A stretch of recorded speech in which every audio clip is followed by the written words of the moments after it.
Hello everybody. Hey, we are here again, myself and Barton Johnson, myself being Roberto and we are going to do a nice talk today. Where did I look there. We're gonna do a nice talk about how blockchain need some adjustment to be actually adopted for everything. Because when it was initially architected, not everything was being taken in consideration, right? So we need to start explaining, for those that don't understand very well, how a blockchain works, how it's structured, okay? So why does a blockchain need all those computers in the first place? Yeah. Why don't I just use the bank? That's a good question. For example, well, bank, if the blockchain is used for financial things, like blockchain is used for ownership title of land or other things, is not even a matter of bank. But the first beautiful characteristic of a blockchain is that it is decentralized. Decentralized means that there is no one server, one computer, one account that has authority on top of the other, that decide in behalf of the others. A blockchain as a decentralized system, every participant of the blockchain should have exactly the same power as anybody else. So nobody is the leader, because if you kill the leader, you kill the whole team. While it's a leaderless system where no server leads on top of the other, right? So that sounds complicated. Why we go to all this trouble? Just to remove the middleman. In the moment that we need to rely on a third party in order to achieve something, which can be a phone call. When I call somebody, it seems that I'm calling directly the other person, but in reality I'm calling into my phone company route to the other phone company, which route to the other phone. When I send money through the bank, it seems that I'm sending money directly to the other person, but in reality I go to my bank, I instruct my bank to move money to the other bank, which instruct the person that receives money. In fact, the last time I tried to send money from my bank, they told me that my funds are frozen because they detected some suspicious activity because of a couple of websites that I was looking at. Well, they try to protect you, but that shows that they have power on your money, not you. What websites I look at is my business, okay? They pay attention because they spoke with mama. How you spend your money. I told my mom. Exactly. So, to be mom resistant, somebody came up with the idea to have a coin that is impossible to control it in a centralized manner. So once you hold your coins or your money, they are digital, they are internet money, magic internet money, somebody calls them. You can send it to whoever you want. And this big responsibility, whatever, but comes with big responsibility, meaning that because there is nobody central, if you make a mistake, you cannot blame anybody else than you. So decentralize also responsibilities, but give a full control to people on their things managing a blockchain, which is not only money, it can be your medical record, can be your private information, passport documents, your rental contract for your house, the ownership title of your car, many other things can be managed in the blockchain. So I think, in so many words, the property that we're describing is referred to in the blockchain space as censorship resistance, which means that there's not any one person who can stop you from sending a transaction if you want. And this is not something that's limited to money, obviously. Again, with your title management, if you own shares in a company, if you have a title to a car, maybe there's somebody out there who's against you, who wants to control the system, and they want to stop you from sending these transactions for one reason or another. Part of the reason that we like that blockchain is decentralized, that it's a step over what we had before, is because in that network, no person can actually tell you. But this comes with a caveat, which is that censorship resistance is only as strong as the network is actually decentralized, is actually a lot of people. Say 2 people who can improve is better than 1, 3 people is better than 2. But how many do you need to actually make sure that I can always send you if I want? But now there is one additional thing on top of it. And this thing is the fact that to run a blockchain, you need many servers, always on, day and night, always connected to the internet, always with electricity consumption, always maintained to be running well, which we call nodes. And these nodes are run by whoever wants to join the blockchain. Everywhere in the world, people can set up a node and make it run. Now, for things like Bitcoin, the first smart contract in Ethereum, people does it for the love of the technology. It's like when people were running with the CB talking, installing repeater radio for radio amateurs. It's not done in function of a business. Nobody install a telephone pole on the road just for the fun of it. The phone and the pole on the road are installed by the phone company because they're going to charge you a bill and support their expense. But the moment that the system is decentralized, and it's important to know, not all the users of a blockchain are running a node at home. Many people, many of you for sure have have used Bitcoin, installing a small application in your phone, spend the Bitcoin, but they don't have a Bitcoin node at home running, right? So, to go to these... well, in fact, like, why would I run a node at home? That seems difficult, that seems expensive, the computer's not free, the internet's not free, the electricity's definitely not free. Like, what do I actually get for being a part of this network? Why should I trouble myself to be a part of it? And in fact, the initial thought of was this: let's make an economy where every new block in the blockchain create new coins, and these are distributed to all the people that are running nodes to support the blockchain. But he made a small mistake, right, Barton, in analyzing this thing.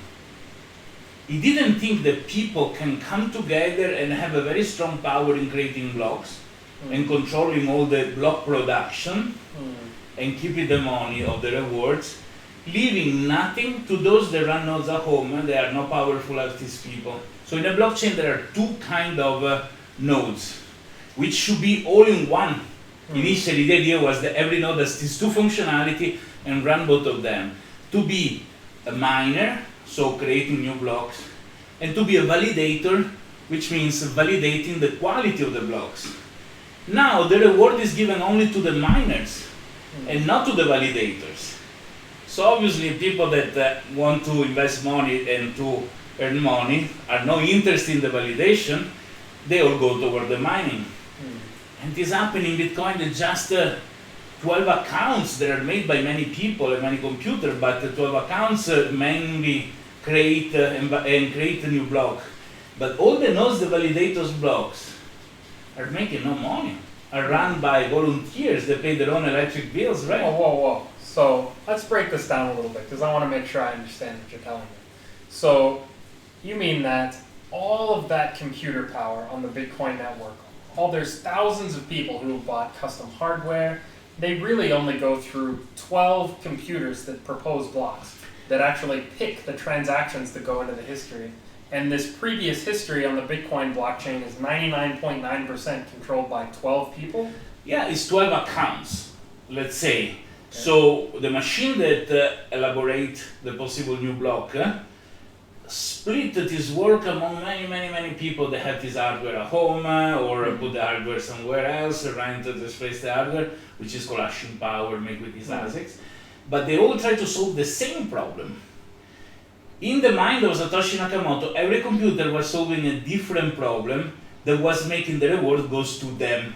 So there was very little need of strong power, because each computer would do what a computer can do. But now, so people come, rather than if I need to make 1,000 attempts in solving the problem, and somebody's faster than me, what I'm gonna do, I'm gonna split this attempt in two groups of 500. 500 I do, 500 I do, the first I find, we do half of the money. And then we do in 4 and get a quarter of the money. And then we do in 8 and then 8 of the money, and so on and so forth, but all represented as a single account, a single vote. Which also is single vote where you need to do validation, which has no rewards. And this is a very big issue in blockchains nowadays. Well, yeah, I think I would say it's a big issue, because it sounds like Satoshi Nakamoto's vision is that a blockchain is like a democracy with one computer equals one vote. But if we're talking about 12 mining pools to control the entire history of the Bitcoin blockchain, that sounds like an oligarchy. And in fact, it is. And until they do it honestly, It's a good thing. Seems so far so good. It is very strong as a power to. The problem is, it's hard for me to imagine, say, the government or a big company approaching 10,000 individual people and telling each of them, you cannot include this transaction. That's difficult. That would take a lot of resources. It's not hard for me to imagine them approaching 12 companies that are registered companies as mining pools and telling them, look, don't tell anybody, but when this guy sends a transaction, delete can't it. clear it. Or make empty blocks. And then you have to wait for the 1 in 10,000 blocks that don't get fined by those 12 mining pools for your transaction to see. Maybe people relate more to things like torrent. Torrent is another peer-to-peer decentralized network for file distribution. But the beauty of torrent is like that everybody provide access to part of the files that they have. This is like if out of all the torrent users, only 12 provide access. And the other only validated that the source is valid or not. Okay, so everybody else reach, right? And this make easy to shut it down because it just goes to those 12 people and shut down the torrent distribution. The power of torrent is that every single computer, every single node does both things. Well, there's something nice about, say, if I'm going to go and torrent a file, I like that because I get the file.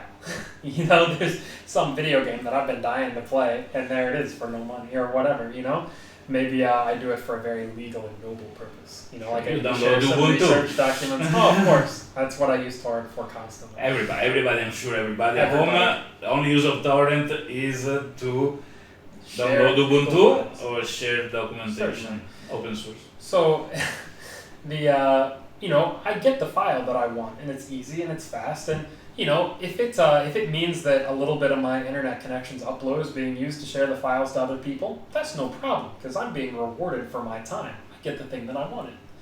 Like how is a take and give, right? Is a balance of take and give. Something gonna give. Now, blockchain wasn't taught initially to serve like land registrations, archives, or warehouse receipts management, or invoicing or memberships management, or many other things, which is getting applied now to blockchain.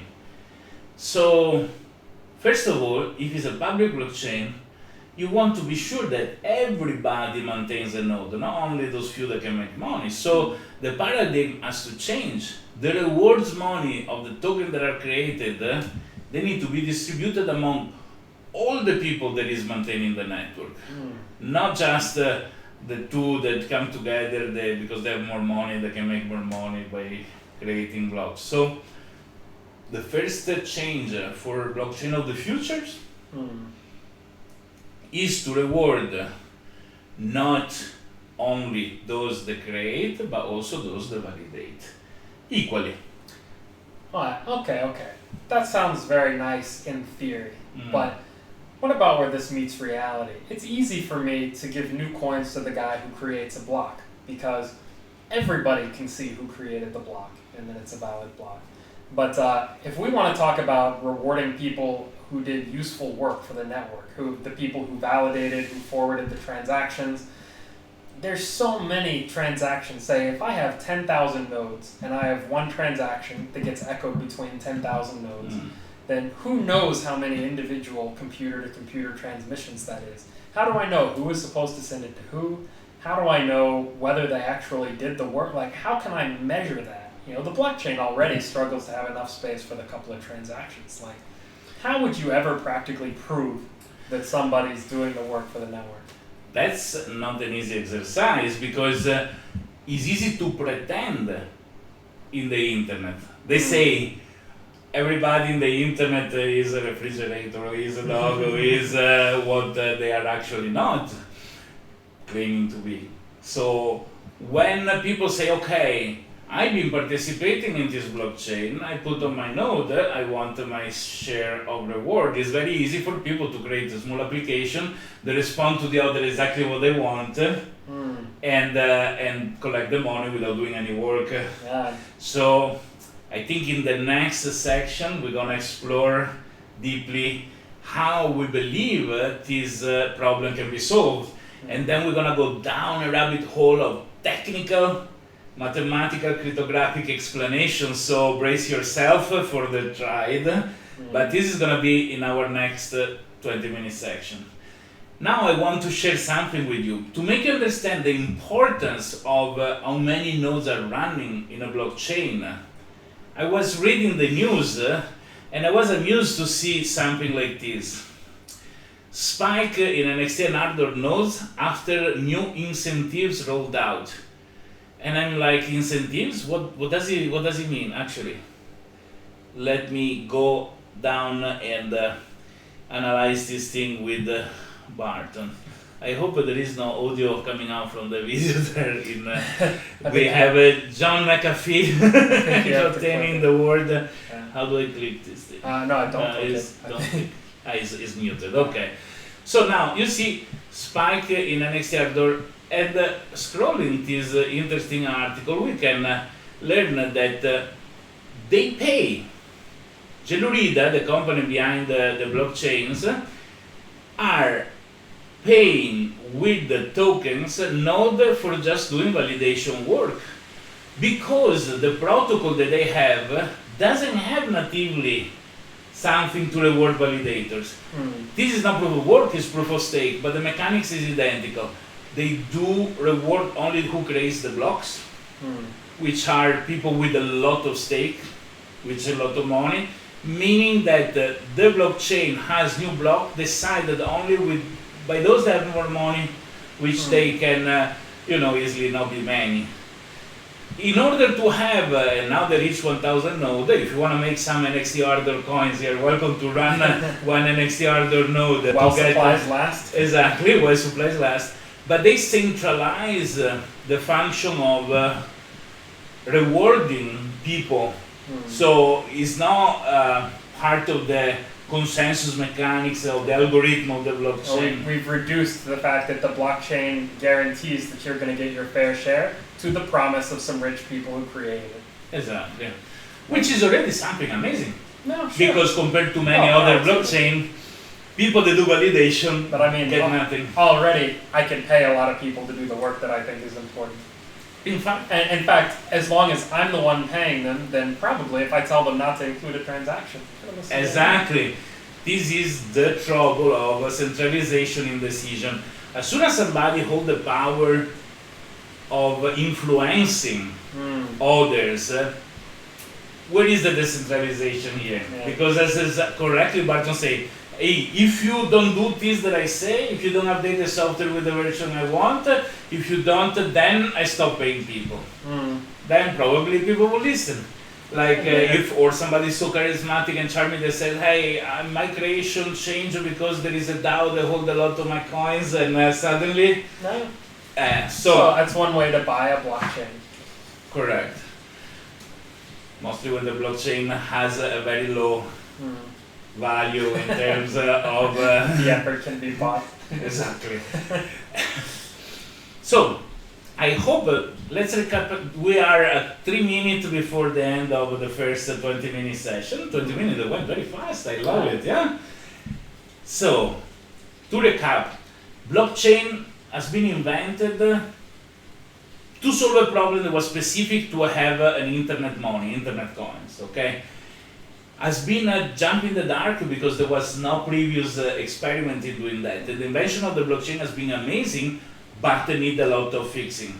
Blockchain has been, I do believe, is becoming more important than the fact of the Bitcoin itself, and it's being adopted for many uses that are not directly financially related, or they are for low value economy, but more information value. But there's still systems where censorship resistance is important. Absolutely. And then the fact that the blockchain has the issue of not rewarding nodes to exist just to validate the quality of the transaction, we do believe is an issue.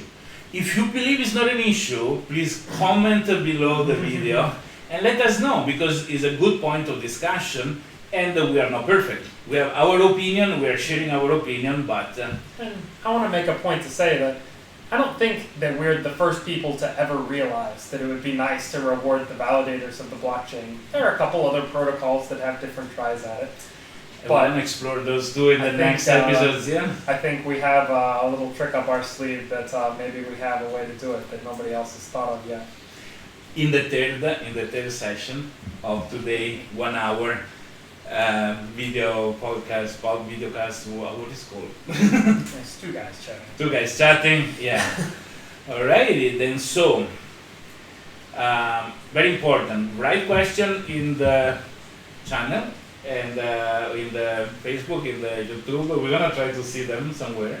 And then soon we're gonna get better. I promise there's gonna be like a side banner here with the chat that we can interact with them for everybody. And as we go ahead and we learn how to use this machinery here. Don't forget, if you watch our stream, you'll get free Bitcoins. Right, exactly. Pay attention to scams. Don't trust this guy. We're gonna do an episode about people getting scammed in the internet. All we need is your private key, just to prove that it's yours. Exactly. When you hear this thing, run away. And I guess we're up for the break, and see you in 3 minutes. Shit, it's difficult to time this thing. I'm not a newscaster. Like, I'm supposed to. Ciao, 3 minutes. See you in 3 minutes.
And we are back. Okay, welcome back, everybody. Yeah, welcome back. It's been a very long 3 minutes. Oh my god, how many things you did in this 3 minutes? You went to the toilet? I checked your Facebook for sure. You scratched your head, it was itchy. I shouldn't, it's coronavirus. Now we define the problem. Oh, somebody made the brooms. We define the problem. Okay? Now we need to start defining a solution. So we left with this a little bit of a teaser that we have the power to, we want to know if there's some way that we can prove the nodes on the network are actually doing the work that they're supposed to be doing. And this is a thing that's really to to drop the kind of the facade back and forth. Roberto and I talked about more than a year ago seriously, and he started to go on about this idea of a proof of participation, that somehow you could actually cryptographically prove to the entire network with the same security that you had that somebody actually made a block, that people had actually been doing useful work on the network, that people had actually been sharing the data they're supposed to be, that people had been validating. And at first I was very skeptical of this for the reason that I gave earlier a little bit, which is, how are you going to measure all this thing? If you have a big blockchain, let's say 100 transactions per second, and so you have however many thousands of transactions per minute, and each of these is being echoed across the entire network, and there's no way that you could prove that volume of work between anybody. But we were really, really dedicated to try to come up with a solution to this problem. We spent a lot of brainstorming sessions like this on it, and eventually, after a couple of iterations, we started to resolve an idea that seems like it might make sense. Yeah, the big issue is this. In brainstorming how to prove that people actually participated, doesn't pretend to have a node running, right? The difficulty is really based on what information a node should give the others in order to prove that it's sincerely doing the work and not pretending. And how to know if a node is behaving well or not when there is no measure, because there is no central judge. If there was a central judge and every node need to prove something to the central judge can take a decision, says, you bad, you good, Yeah. The problem is that each node, they don't see the full extent of the peer-to-peer network, see only those around them, need to have a way to say, it is good, it is not good. It's not easy, it's not automatic. Let's do a small reminder to people what the consensus mechanic is, what is the use of a consensus mechanics. Exactly because the system is decentralized, means doesn't have a central authority, decision that each node, each server in this network takes need to be the same decision that all the other networks take. Because information that come in can be malicious, can be wrong. In front of two pieces of information that say the opposite one to the other, a node need to choose one of the two, knowing that all the other nodes make the same choice. So the rules that are written in the consensus algorithm to say make a choice need to be the same for everybody and need to be guaranteed that the choice done is the best choice. That's why it's a very difficult piece of software, an algorithm to write. Okay? 1,000 computers with no leader that all decide to take the same action at the same time. Correct. In deciding about an external information, transaction of a user, it can be even easy. You have the rule to say this transaction is good, this transaction is not good. The majority you think to be honest, or anyways democracy, even the majority decide that that's what the decision of the majority is. You can validate that the transaction is okay. But when it comes to start pointing finger one to the other, and for each node to say, the node is bad, the other node is bad, this node is good, there is a lot of space for not being sincere. Like if I have 10 nodes, I'm gonna say my nodes are good, the other nodes are bad, the other guy do the same, it's gonna become a mess. So to prove the participation in terms of quality, in terms of useful participation, because somebody can participate doing very bad stuff and not useful stuff. So in order to prove for each node that they are behaving properly and they're doing useful work, we had to hit our head on the wall so much. Well, and in fact, the very first thing that we tried a lot with is the reason that Roberto can go on about this, like all the problems with judging, that didn't start off as inherently obvious to us. We suspected it, but at first, the idea that some computers kind of judge other computers and then we take a majority vote between them, that was the only way we could think of to attack the problem. So we tried a lot of different models where, say, my computer watches what your computer is doing. I'm sending transactions to you and you're sending transactions back to me, and I'm sitting here keeping account of, are you online when I try to talk to you? Do you forward me a transaction that I think you should have? And I'm always keeping score of all the different people who are contacting me. I, the node. And so all these other nodes, I have an opinion of these other nodes. And when it comes to be my turn to produce a block, I'm going to include a report card that says, this node, I think he did really good. This node, he was offline half the time. I don't like him. This node, I think he did good. And he tried to accumulate this this big list. And it's every time we went into a deeper kind of a mathematical incentive scheme analysis about this, we ran into the same problem, that people who are reporting their opinions honestly of the other nodes, what they actually witnessed, are always going to lose to people who find clever ways to report a good opinion of themselves and a bad opinion of others, regardless of their actual behavior, which is a problem that we're probably familiar with from the real world. And the only thing is that you, in the example you were making, you were giving authority to share an opinion with everybody else only to the node that was creating the block. Which can go back to the same issue that we had with proof of work or proof of stake, where those that create the block are few, and they can constantly give opinion as they wish to about other block. So this for sure is a wrong approach. But nonetheless, we study and went through any attempt. Start somewhere. You should see the things that Barton created with animation, with tests that shows. I'll do blog posts about them. Yes, someday. please, because those are fantastic in my opinion. So this doesn't work. This doesn't work. It doesn't work the fact that only one every long time can judge the others out of his own opinion, which is not measurable by except the fact how the code runs, and people can modify the code of their own node to say things that they want.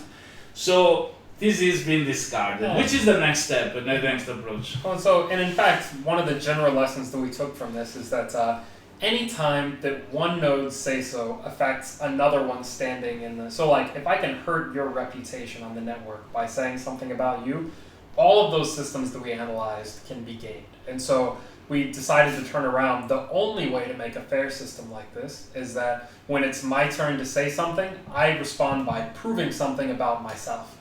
That's the way we decided to do it. And so the approach that we started playing with that showed a little bit more promise. And there's a couple of funny stories in here that I'll tell. So, because we were inspired by a couple of different things. I remember one of them is my fiance was watching some videos on YouTube, and these guys were talking about, it's like so-and-so said such and such about so-and-so. Does he have receipts? Does he have receipts? And I was like, I kept hearing this word receipts, and I was like, what does that mean? So it turns out in YouTube drama parlance, a receipt is when somebody's got screenshots of the messages that you sent. Okay. And so it's and so the receipts on somebody are what you post to show that they actually did blah blah blah.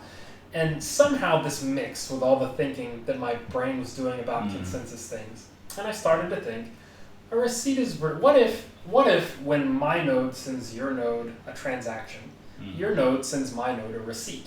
Just like if I went to the store and I gave you some money, you give me a receipt that I spent the money. People can fake receipts. Oh, yeah, in fact. So there's a couple of problems immediately with this. Say here's the two biggest ones that we saw, or that I thought of when I started to consider this idea are, anybody can write a receipt, anybody can fake a receipt. And the second problem is that think about how many thousands of these things there would be happening every minute. Just to clarify with everybody, a peer-to-peer network is a network where computers are connected not to everybody else, not to all the other computers, but just to those they can reach. This limit is given by the internet service provider that allows certain maximum amount of concurrent connection, is limited by the speed of the internet, is limited by the routing that there is offered by a provider. So as you know, for example, in torrent, nodes are connected to a certain amount of other nodes, not their own. You can choose to ignore one or follow another one, but you are not connected to the whole peer-to-peer, which means that each node has no idea about the extent of the full network. You only see those that is connected to. Those nodes that are connected to others, which are connected to others. So in a form of gossiping, an information that is sent from a node to another, a message reach potentially all the network. So it means that when from your wallet in your cell phone, you submit a transaction to one or more nodes that your phone is connected to, those nodes validate that it's good, the transaction is not crap. If it's good, they register it and they send it to those that are connected to, which they send to. So this is a necessary mechanics that work for a peer-to-peer network. Now, the receipt that Barton is talking about are receipt about this communication of data. So there are a lot of other kind of information that a peer-to-peer system need to share. New nodes, new IP address, dogs that are barking, every kind of things. And in doing this process, rather than just telling things blindly, they can digitally sign, and the other party says, thank you for the good work that you're doing. This is a receipt of the information that you sent. So this, I think now in the reverse order, we've touched the two problems. So the first one is, like Roberto says, a blockchain communicates through gossiping. So this means I submit my transaction to one node. That one node now is going to send to 10 nodes, and each of them is going to give him back a receipt. Each of those 10 is going to send to 10 nodes, which give them back a receipt. And each of those nodes is going to send to 10. So by now, we've created 1,000 receipts out of a single transaction. And every different node on the network has a different set of receipts that it's seen, which seems difficult. Roberto already hinted, he gave away the answer to the second one, which is one of the properties of the blockchain that we're working on is that we have every node has a private key of its own. And so the node itself is capable of producing digital signatures, which can be used to validate that the activity was actually taken by that particular node. So one thing we can say with pretty high confidence is that when I get a receipt for a thing that I send, and it's digitally signed by that node, I have a pretty strong idea that it actually did come from that node. More specifically, that nobody else on the network, including myself, could have impersonated or faked that person. So that's one useful thing that I know about this receipt object.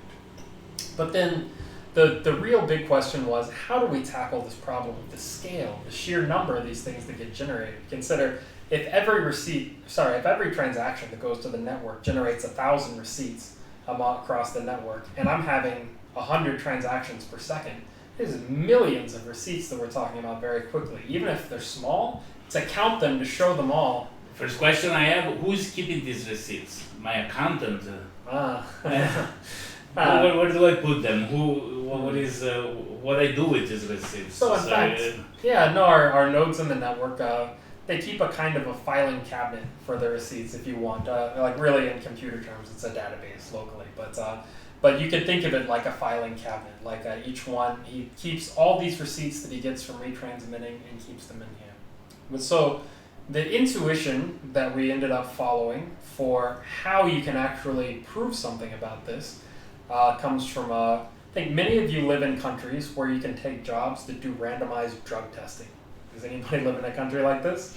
I come from America, and this is a big thing that they do because there's a lot of people who do drugs in America, and they like to go to work so that they can afford to buy the drugs.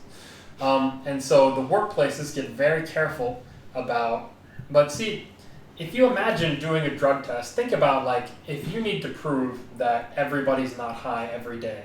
What we're talking about in receipts is the equivalent of saying every morning, every employee is going to walk in the building and take a drug test. and do a test. And that means the company has to provide thousands and thousands of tests. In Italy, we are more poor, and we do only the coronavirus test.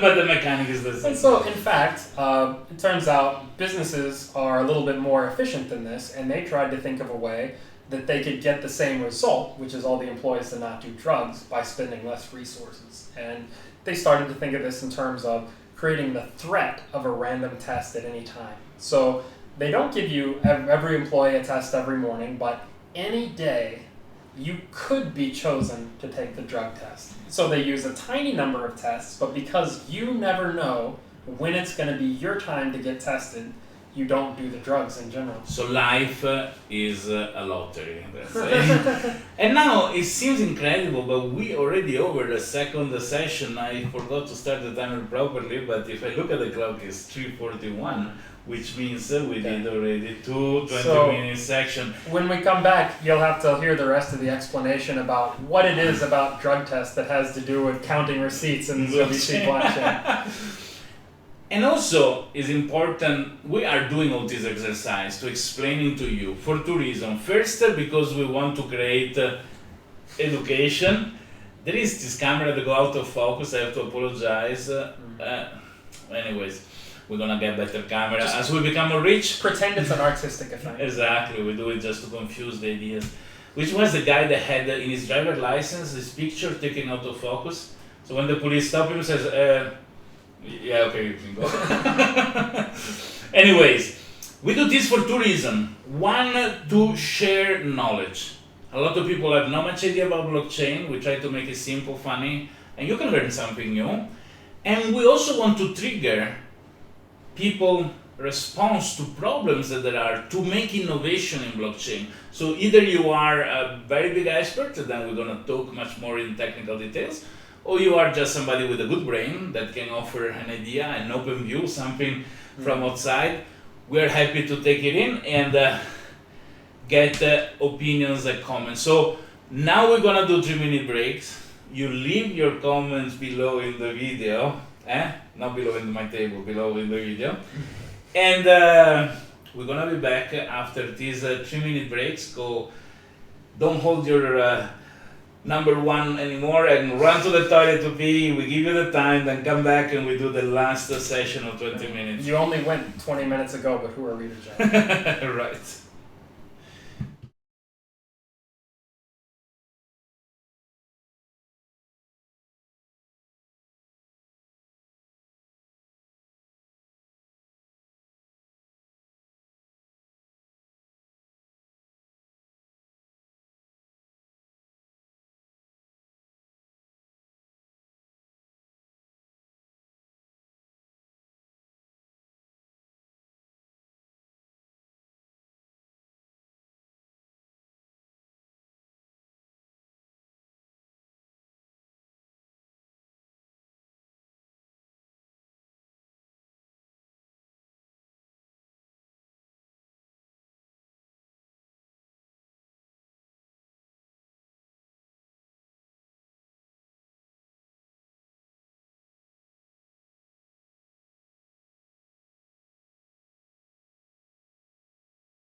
we are back for the last 20 minutes or more session.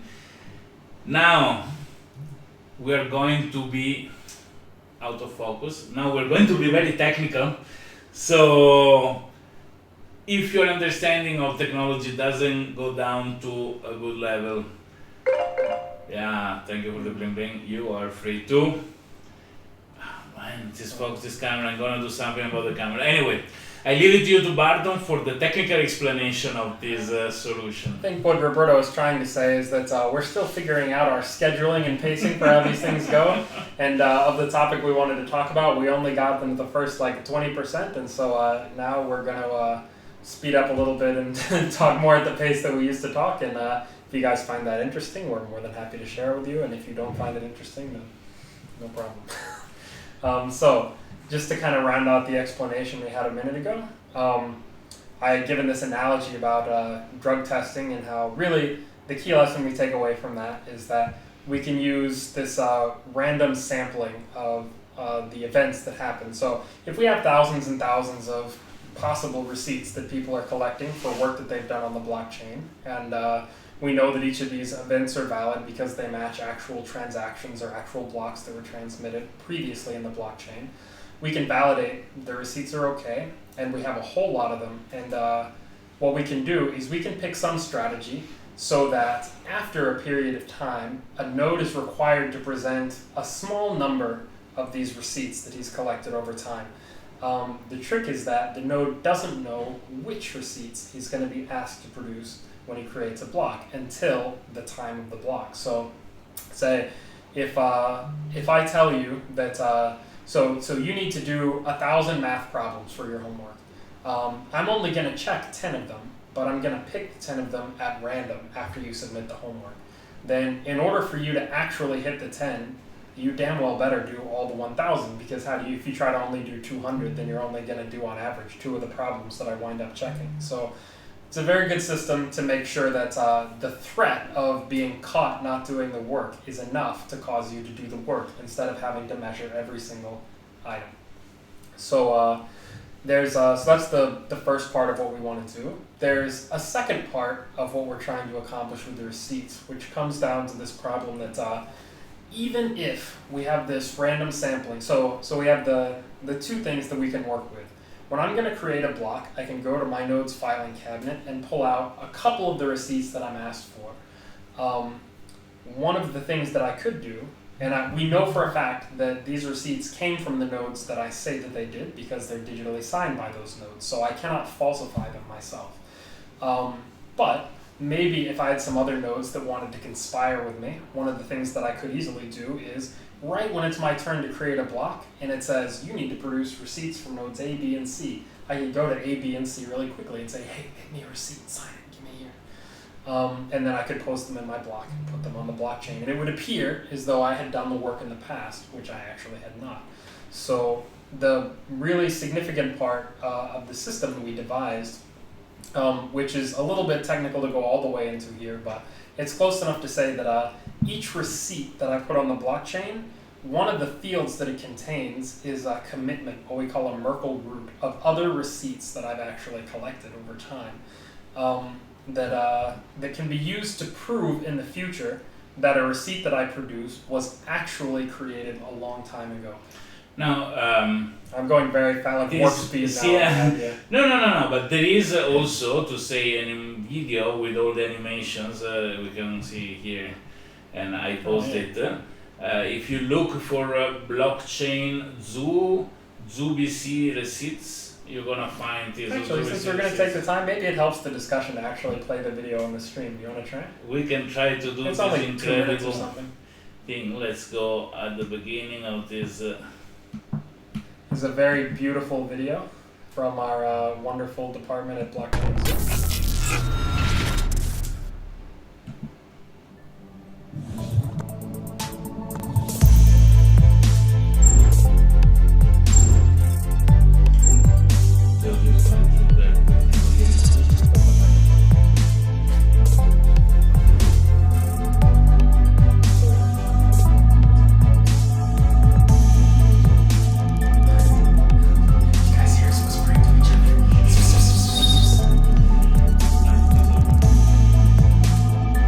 pretend it's open. We don't know if the microphone is on or off. So the animation shows how receipts are produced. And so yeah, one node sends data to another node. That node goes through some work to produce a receipt. After validating the data is sent, then he's going to fire the receipt of that work back to the original. So then this node is actually going to collect a set of receipts. So he's going to broadcast to a lot of other nodes. Each of them is going to make a receipt for him, and he's going to collect them all back to himself. This set of receipts he's going to put into a kind of a pilot account, or what we call a batch, which is all collected under a local group. And after he stacks up enough, he's going to put another batch.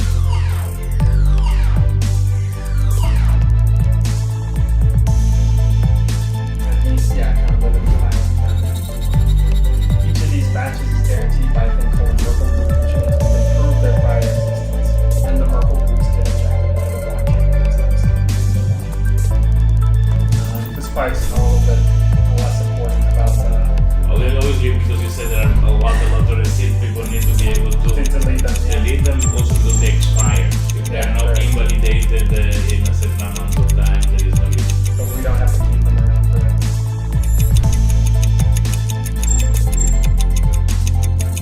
That's a lovely. Okay.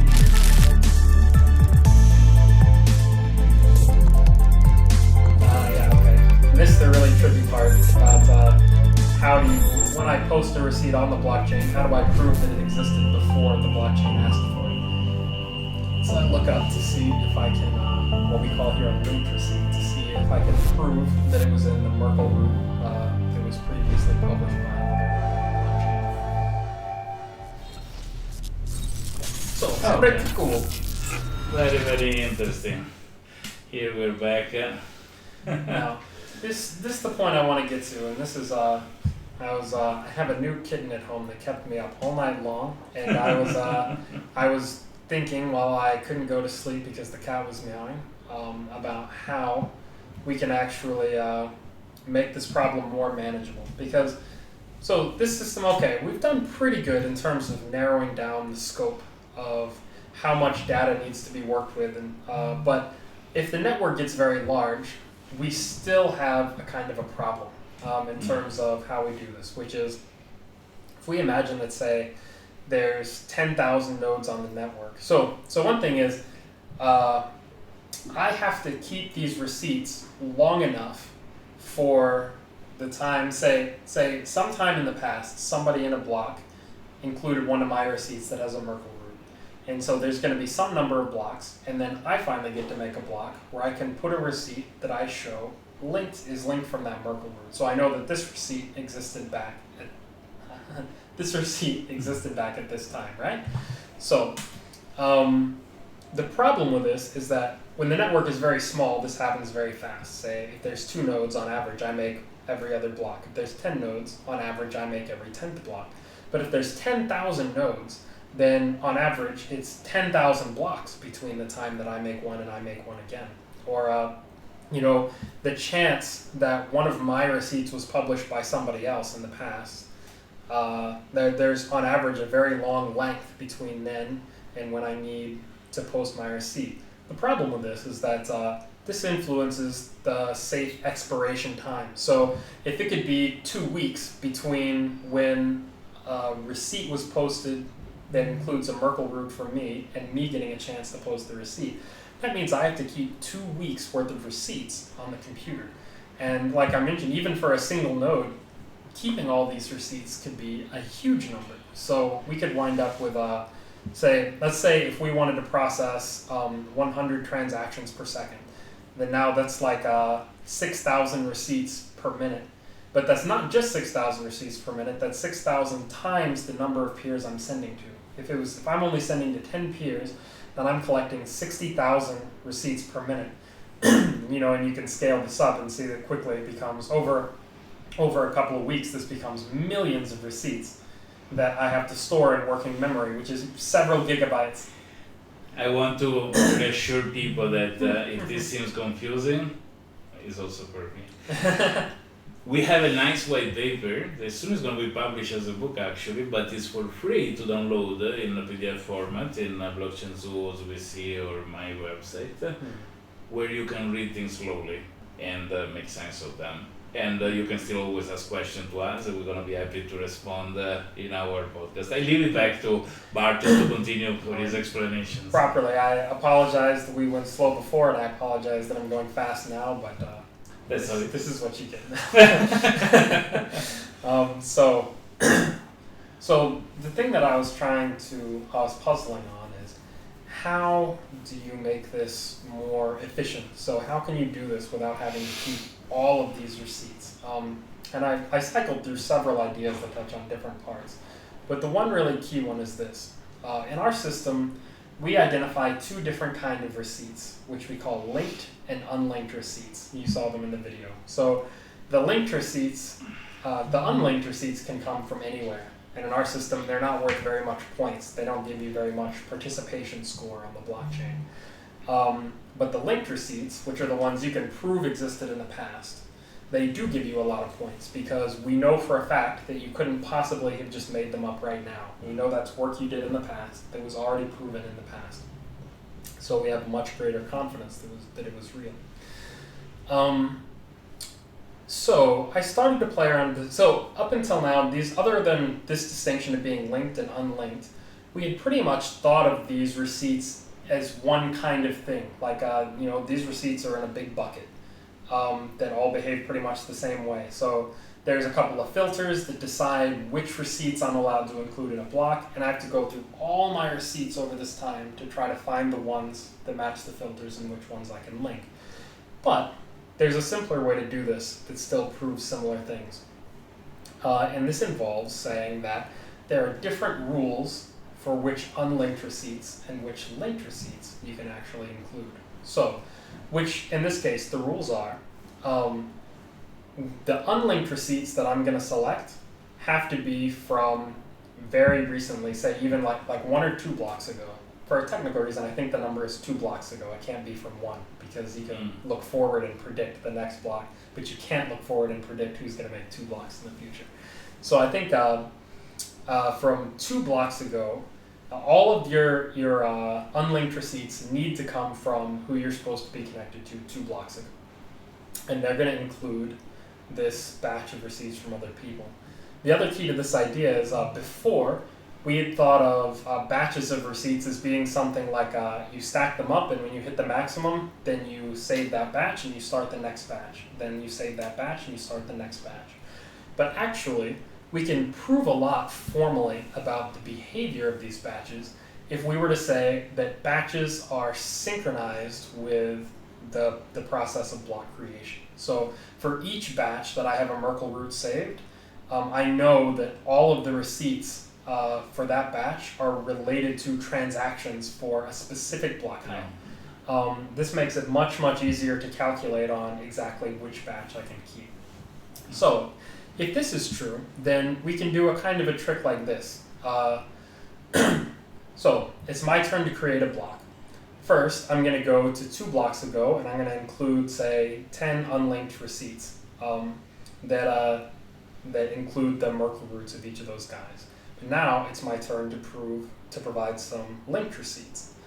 I'm going to scan back through the blockchain to find the most recent block where somebody included a receipt from me, or in fact, where somebody was supposed to include a receipt from me.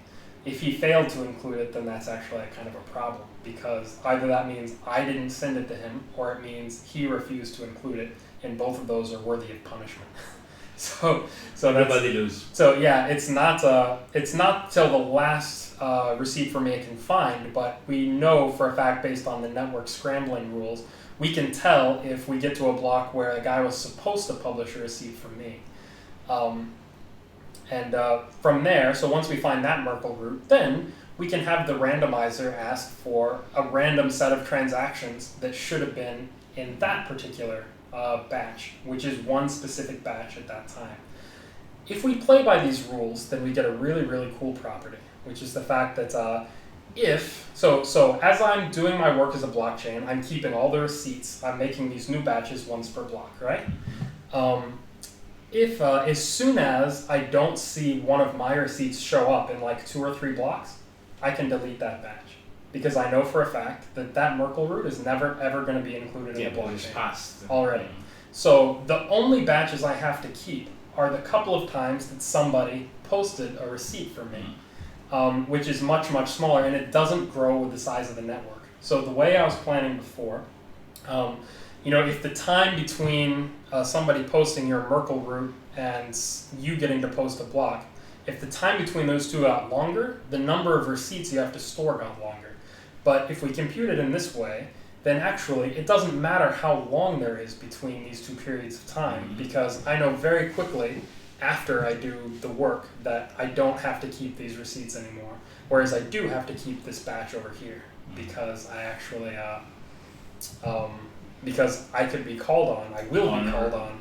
In fact, I already know I will be called, but this still has the property that we want, which is I still have to do all the work to know this, because as long as it's 2 or 3 blocks out, I don't know whether I'm going to be called on to produce the thing. I have to do all the work. Okay, so let's say you get called and you show your receipt that match the Merkel root of the box. So what now?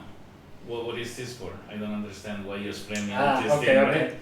So this goes into in ZooBC, we use an algorithm that we call the proof of participation algorithm. And this algorithm revolves around a value that each node has, which we call its participation score. So your participation score is a kind of a compressed numerical representation of whether you're helping the network or not. And all of this business about posting receipts in your blocks and counting up the receipts and linking receipts, all of that has to do with calculating what your score should be. So if you're doing, it's enough to think of there's this big complicated set of things your node is supposed to be doing. If it's actually doing them, then it's going to be proof to the network and that score is going to go up. And if you're not doing them, that score is going to I apologize, but we started talking about the problem of the gratification or the for nodes that are there, they do validation work and they don't get any share of the new Coinbase, new token, new coins that are created. What does all this receive participation score and things do with that? I mean, like in Bitcoin, there are just a few accounts that collect all the money that are generated, and now we had the halving recently, so people know much better what we're talking about. And we want to solve this problem because we want every node that makes the blockchain of Bitcoin to receive rewards, which they don't. Now, what has the receipts, the participation score to do with all this? I don't understand. Oh, actually, I pretend I don't understand for the sake of you, listener. I know very well this thing, but I explain engineering. So the whole purpose of this complicated game of calculating a participation score for each node is that's how we compute who gets the rewards. So in ZooBC, just like in Bitcoin, so the guy that created the block get the score? No. So so every time a block is created, in Bitcoin, that guy would get some new coins created by the block, but not in ZooBC. In ZooBC, when you create a new block, some new coins are created, but there's actually a kind of a lottery that's conducted between all the nodes who are working on the network, and new coins are given to each of them at random. Each of these nodes has a chance to win the lottery that is proportional to its participation score. So that means if my participation score is 50, it's like I have 50 lottery tickets. And if it's only 10, I only have 10 lottery tickets. The guy with 50 has 5 times more chance to be chosen than the guy with 10. Sorry, then why somebody will make work to create a block if the reward is not even going to him? Sorry, I don't understand. I'm glad you asked. It turns out in proof of participation algorithm, we already know which block, to a certain extent, at least one block out, we know who's supposed to create the next block. The networking consensus knows who's supposed to create the next block. Rather than saying that creating a block is an activity that you get rewarded to do directly, we say that if you're a block creator in ZooBC, creating your block on time is your responsibility. And if you miss if that, you fail that responsibility by not producing the block, either because your computer's lazy or slow or because you're offline, then we're going to dock your participation score. Docking your participation score reduces your number of lottery tickets for the drawing that's held every block to see who's going to take the new tokens. Okay, now makes sense. So I understand that I better do my job, because if I don't do it, I get less lottery tickets.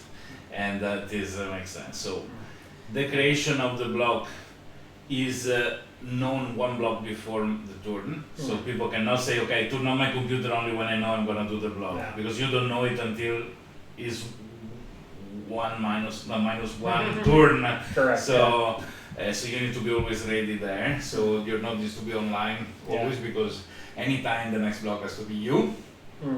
While you're online, you need to do the receipt communication, because if you don't, you lose score. Yeah. And then these things together bring you reward. Now, I know that ZooBC, and this is something I let explain to people. So, ZooBC is a blockchain born for addressing any kind of solution, but addressing specifically also non-financial solution. And what we're talking here is reward, coins, tokens. What is interesting is that in a consortium, for example, of hotel, hospitals, banks, whatever, nobody cared about making money by creating coins or tokens, right? But yet the participation score can be a necessary value to determine who is actually with their data center doing the correct work, maybe for very complex transactions that require a lot of computer powers, and who doesn't. So even if there is no coin generated, there is an auditing on who participate properly doing the things that they need to do in a consortium. So this is why ZooBC is a very good blockchain for solutions that are non-financial. Or if, for example, is a chain of hotel that has, I don't know, fidelity points, this can even generate points for the hotel to give to the clients for the different nodes. So the application can be many, but the security of the blockchain is not based on do I have enough coins or do I have enough money to buy over others, to can I do an attack by owning the... So the security is based on the participation, is based on the receipt, is all a matter of cryptographic chain by who signed when, based on what block, based on the hash of the thing. So to attack and to rebuild and to change the past, you don't do a 51% attack for the past, because that doesn't apply. You will need to have all the private key of all the people from the zero to have a built up blockchain at your favor. So that's a pretty important aspect for ZooBC, not to be dependent on financial aspect. Now I have a lot of money, buy a lot of hashing power, and I do the attack. So I would even, this point that you made about the participation score is, I think what's the most important about this kind of development is by abstracting this thing into a particular score, into a certain number, we've isolated it from the calculation of how that number gets made. So we have a mechanics for how to reward people based on having a score, and then we have a set of rules for influencing what the score is. So that means that each blockchain that uses ZooBC technology could even describe what it is that constitutes participation, how it's proven, and how much weighting it's worth that's related to their particular blockchain, to their particular business model, which may be very different than, say, the ZooBC we launch in general. Absolutely. And this abstraction, I think, gives us a lot of power in terms of a mix and match consensus algorithm where you put what you want that's important and the network automatically rewards those who do that. But for this, we're gonna do another another episode, because then we are gonna go outboard. It's already 4:10 p.m. here in GMT+8 in Singapore time, so we did a little freebies of 10 extra minutes of talk. All the content of our discussion is going to be available in the audio podcast that can be downloaded also through iTunes and many other means. So keep following us, keep comment, tell us what you want us to talk about, what ideas we can clarify, what question you have. And myself, Roberto Capodici, and Barton Johnson from Texas, we are here, and we're going to be here for you. Thank you very much. Peace. Bye.